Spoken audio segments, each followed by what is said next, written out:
আর সার্জিসের যেটা হয়েছে দেখেন, এটা যারা মেটাফোর্স বোঝে, রেটোরিক্স বোঝে, অফকোর্স এখন এর মানে কি, ওর সার্জিসের সামনে এসে যদি নেস্কর একজন আইনে দেয়, সে কি লিটারেলি তার কলিজা ছিঁড়তে পারবে? এখন তুষার ভাইয়ের যেটা আপত্তি সেটা হলো কলিজাই কেন ছিঁড়তে চায়। এখন আপনি রেটরিক বুঝেন আর আপনি জোকস বুঝেন না, আমি রিড করেই বললাম। এখন এটা আপনি আপনার গালি রেটরিক আর আমারটা রেটরিক না। এখন আপনি এটা ভাই কৌশলে যেটা করেছেন, আপনি তো ভালো বিতর্কিক, এই জন্য এটার আপনি ভালো বিতর্ক করেন, আপনি সার্জিসটা ডুবানোর জন্য এটা না, আপনি ভালো বিতর্ক করেন।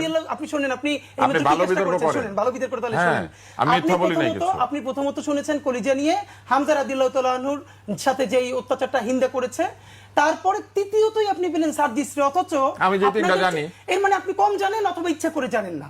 কারণ আমি অন্তত আমি তো আপনার হাঁটুর বয়সের বাচ্চা, সেই হিসাবে আমি অন্তত বহু পলিটিক্যাল রেটরিক শুনেছি কলিজা ছিঁড়ে ফেলা হবে। এর মানে কি এটা কি ভালো? আমি সেটা বলছি না, কিন্তু ফ্রেমিংটা হলো তুষার ভাইয়ের মতো বিদগ্ধ মানুষ যখন হামজা রাদিয়াল্লাহু তাআলা আনহুর সাথে যেটা ঘটেছে হিন্দা করেছে, এইটার সাথে যখন সার্জিসের বক্তব্যকে রিলেট করে দেখেন, আমি সার্জিসের ভাই, আপনি বক্তব্যটা ভালো না মন্দ সেটা বলেন, আমি সেটা বলতেছি ভাই। আপনি আমার সমালোচনা করতে কেন আসেন নাই?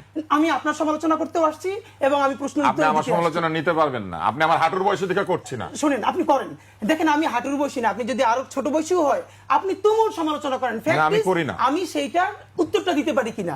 আমি তো কোথাও চুরি কইরা এখানে আসি না যে আমারে প্লিজ এইটা বললেন না আমি ক্ষমা চাবো, বরং আমি যেটা বলবো সেইটা তুষার ভাই আপনি নিতে পারবেন না। আপনি বললে খুবই ট্রিগার্ড হবেন, কষ্ট পাবেন।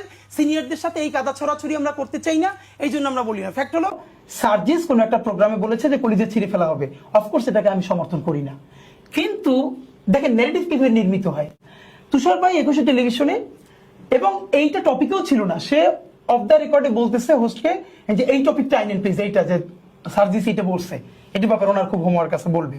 ও আচ্ছা, এটা আমি আপনাকে বলে দিলাম। হ্যাঁ, মানে এইটা টপিকে ছিল না, কিন্তু সার্জিস এই কথাটা বলছে কলিজা ছেড়ার কথা, এখন এর বিরুদ্ধে শুনি বলতে চান, তিনি তাকে আবার রিকোয়েস্ট করছেন, এরপর উনি জিজ্ঞেস করছেন। দেখেন, আপনি যেটা যতটুকুন অন্যায় আপনি অতটুকুন বলবেন, এর থেকে লঘু করাটাও কিন্তু অন্যায়, বড় করাটাও অন্যায়। তিনি দেখেন ন্যারেটিভ কিভাবে নির্মিত, তিনি বলতেছেন সার্জিসের কলিজা ছেড়ার কথা মনে করেই তার মনে পড়েছে হযরতে আমির হামজা রাদিয়াল্লাহু তাআলা আনহুর কলিজা কিভাবে হিন্দা ছিঁড়ে খেয়েছে।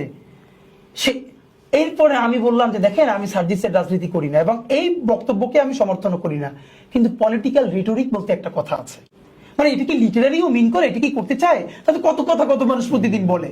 আমি সমর্থন না করে আপনি খুব বাজেভাবে ওকে সেই কোথায় আমির হামজা কোথায় তার কলিজা ছিঁড়ে খাওয়া সেইটার সাথে আপনি এটা মিলাইলেন, এটা তো ঠিক না। উঠেই সে বললো আমাকে যে আপনি কি আমার সমালোচনা করতে আসছেন, আপনি এই বক্তব্যের সমালোচনা করেন। তখন আমি বললাম এই বক্তব্যের সমালোচনা করতে আসছি, আপনারও সমালোচনা করতে আসছি। তখন সে বললো আমি সমালোচনা করলে আপনি মন খুলে করেন, আমি তো চুরি করে আসি নাই, কিন্তু আমি যদি বলা শুরু করি আপনি অসুস্থ হয়ে যাবেন, নিতেই পারবেন না। কারণ আমি জানি তুষার ভাইদের এমন জার্নি আছে। দেখেন, আমার যে সবাই চিৎকার করে বলি না, আমি সবার ব্যাপারে এত কিছু জানি, এটা বললে ওনাদের চক্ষু লজ্জা ওনারা মিডিয়া আসতে পারবে না। আমি খালি চিল্লে, আমি এগুলো বলি না, কারণ অনার করি। কেন করি জানেন? ওনাদের একটা সামাজিক লাইফ আছে, বউ বাচ্চা আছে, ওনারা এইভাবে মিডিয়ায় অপমানিত হইলে বাচ্চাটা স্কুলে গেলে তাদের কাছে ছোট হয়, ওনাদের বউ তার ভাবিদের কাছে ছোট হয়। ওনারা তো দেশ ছেড়ে পালাই যান নাই, ওনারা কিভাবে আওয়ামী ফ্যাসিজমকে এনাবল করছে, সামনে নিয়ে গেছে, এখন পর্যন্ত এজেন্সির পয়সায় কিভাবে ন্যারেটিভ উৎপাদন করতেছে, আমি অনেক কিছু জানি। কোন কোন 3-4 জন বুদ্ধিজীবী আওয়ামী লীগের দেয়া প্লট পূর্বাচলে বিক্রি করে দিয়ে এখন নিজে ধানমন্ডি থেকে বাচ্চার ইংল্যান্ডে পড়ায়, কিছু করে না, আর আওয়ামী লীগের পক্ষে বয়ান, এগুলো আমি জানি। কেন বলি না জানেন? ওই শিষ্টাচারটুকু মেনটেন করি।